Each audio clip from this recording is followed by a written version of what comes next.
Part 3, quotes from my favorite novel, Les Miserables. Can human nature be so entirely transformed from top to bottom? Can man created good by God be made wicked by man? Can the soul be changed to keep pace with its destiny and become evil when its destiny is evil? Can the heart become distorted and contract deformities and infirmities that are incurable under the pressure of disproportionate woe, like the vertebral column under a too heavy brain? Is there not in every human soul, was there not in the particular soul of Jean Valjean, a primitive spark, a divine element, incorruptible in this world, immortal in the next, which can be developed by good, kindled, lit up, and make resplendently radiant, and which evil can never entirely extinguish? To this celestial tenderness he opposed pride, which is the fortress of evil in man.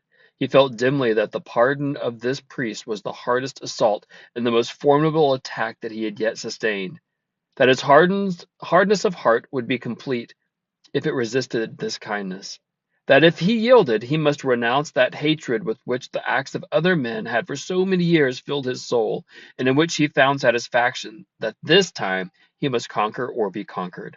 Did a voice whisper in his ear that he had just passed through the decisive hour of his destiny, that there was no longer a middle course for him, that if thereafter he should not be the best of men, he would be the worst, that he must now, so to speak, mount higher than the bishop or fall lower than the galley slave?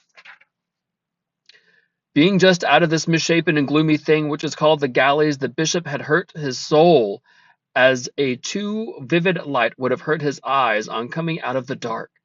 The future life, the possible life that was offered to him thenceforth, all pure and radiant, filled him with trembling and anxiety. And he was no longer the same man. It was not he who had stolen the boy's coin. It was not the man. It was the beast which, from habit and instinct, had stupidly set its foot on that money, while the intellect was struggling in the midst of so many new and unknown influences. When the intellect awoke and saw this act of the brute, Jean Valjean recoiled in anguish and uttered a cry of horror. He had done a thing of which he was no longer capable. Mother's arms are made of tenderness, and sweet sleep blesses the child who lies therein. The supreme happiness of life is the conviction that we are loved for ourselves.